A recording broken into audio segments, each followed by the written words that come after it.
세상이 점점 흉흉한 아. 사건들이 너무 무섭습니다. 요즘에 왜 이렇게 여성 상대로 이런 범죄들이 왜 이렇게 자꾸 생겨날까?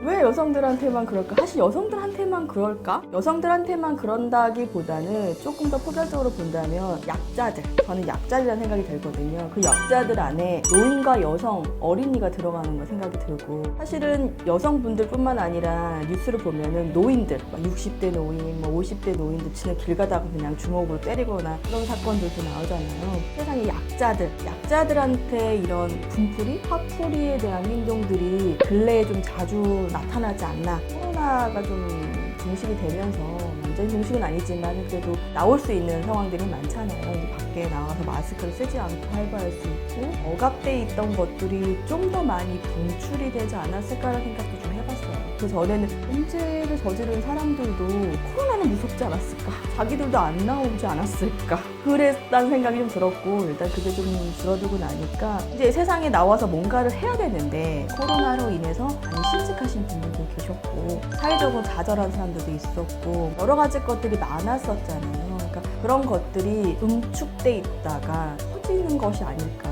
특히나 또 기온도 이제 이상으로 가잖아요. 기후가 이상으로 가다 보니까 너무 더워요. 열대 지방 더위처럼 너무 날씨가 덥거든요. 전 날씨나 이런 영향도 있다고 생각이 들어요. 갖고 있던 이런 분노라든 것들이 날씨와 또 겹쳤을 때 갑자기 또 확 올라올 수도 있다는 생각도 들고, 여자만 대상으로 해서 뭔가를 범죄를 한다라기보다는 사회적 약자를 대상으로 분풀이를 하는데 그 안에 여성들이 좀 많았다라고 볼 수가 있는 것 같아요.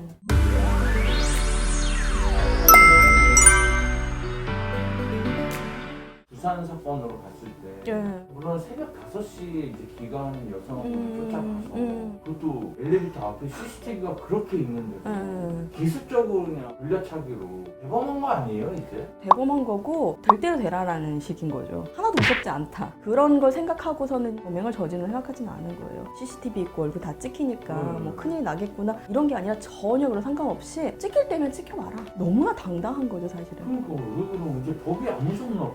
이미 그 사람은 전과도 있는 사람인 거잖아요. 저는 전과가 있는 사람들은 좀 더 두려움이 없는 거라 생각이 들고요. 이미 전과를 저질렀고 내가 한번 별 한번 당연하죠. 사람들이요. 한 번 내가 인생이 망쳤다고 생각하는 순간에서 어차피 망친 인생인데 내가 뭐 다 잘하면 뭐 할 거야. 어차피 나 전과범이고 내가 갔다 온 거 다 아는데 뭐 또 한 번 갔다 오지 뭐. 한 번 실패하면 다음에 잘하면 되는 건데 계속 실패를 거듭하다 보면 어차피 내 인생은 실패한 인생인데 잘해서 뭐해. 어렸을 때부터 범죄를 저질러서 소년원을 들락날락한 친구들이 개가천선해서 잘 살까요? 어떻게 생각하세요, 기대님? 옛날 신창원 그 사건만 봤을 때 어렸을 때 부모님이 잘못된 거를 고쳐주려고 경찰서에 신고했는데 그 길로 나락으로 빠졌다고. 왜냐면 교도소에 가니까 다 나쁜 놈들만 와가지고 배운 게 맨날 그런 거. 그래서 후회된다는 기사를 사실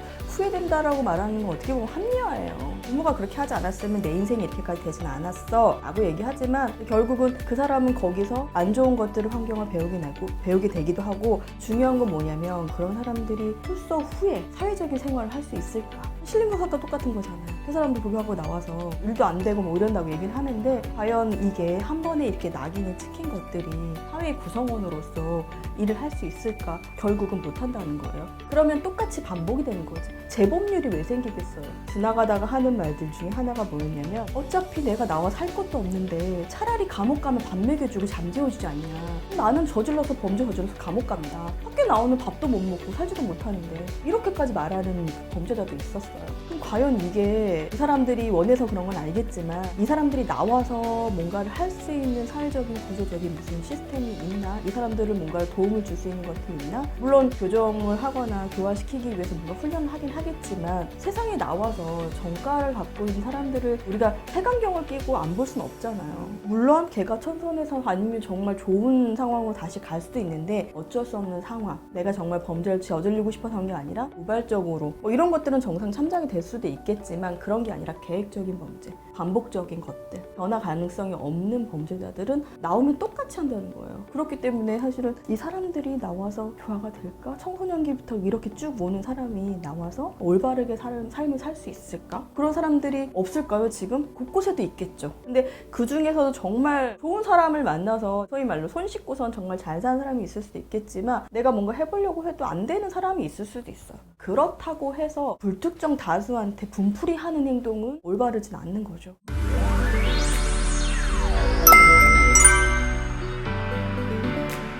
전과기로 갖고 있는 사람들이 그 이상동기 범죄를 저지르는 경우가 있고, 예전에는 우리가 묻지마 범죄라고 얘기했지만 2022년부터는 경찰에서 이상동기 범죄로 이름을 바꿨잖아요. 특별한 동기가 없는데도 불구하고 그렇게 하니까 이게 너무 무서운 거 아니야? 그래서 무서운 옛날에는 거예요. 보복하고 불만사에서 원한사에서 네, 맞아요. 그런 것도 없이 예전에는 차라리 뭔가 동기가 있으니까 그거를 좀 해소를 하면 좀 괜찮은데 지금은 동기 자체가 없는 거예요. 근데 따지고 보면 없는 동기도 있지만 신림동처럼 무차별 공격하는 거는 동기가 없다라고 볼 수 있겠지만은 부산 돌려차기라든지 그 의정부 거기 엘리베이터 사건 같은 경우는 동기가 없다기보다는 폭행을 하겠다는 목적을 갖고 있었던 게 분명히 있잖아요. 근데 대상 자체가 이제 불특정인 거고 자기랑 일면식도 없는 사람한테 그런 행동을 했던 거고, 근데 그 사람들은 어쨌든 목표의식이 있었던 거죠. 내가 성폭행을 하겠노라. 근데 강 의원이 얘기할 때는 그럴 생각이 없었다. 발뺌하는 게 이제 부산이었던 거고, 의정부 그 사람은 본인이 시인했잖아. 자기는 성폭행 하려고 했다. 걔도 전과가 있더라고요. 그러니까 청소년기 시절에 약간 강간미수로 그런 경험이 있기 때문에 그대로 그렇게 방치해두면 어쨌든 그게 치료되는 것들이 아니잖아요. 다시 또 그런 상황이 올라와. 이게 무서운 거예요. 그것 때문에 이 사람을 어떻게 뭔가 치료를 하든가 해야 되는데 혼자 살고 있었다면서요. 온둔형이라고 얘기를 하는데 어쨌든 그게 강간미수였다면 얘는 이 조절이 안 되는 애인 거고, 또 언젠가 또 나타날 수도 있는 거고 못 참는 거잖아요. 돌아다니는 시한폭탄 같은 사람이 옆에 살고 있었다는 거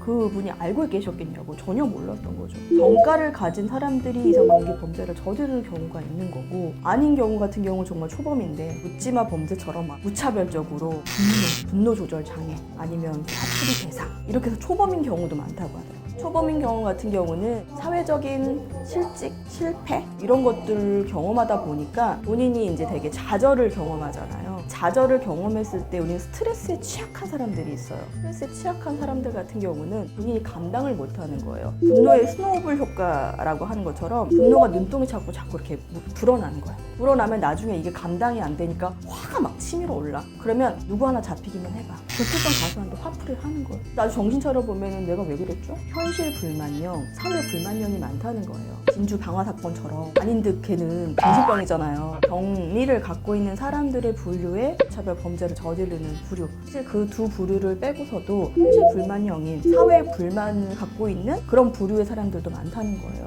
분노 조절 장애.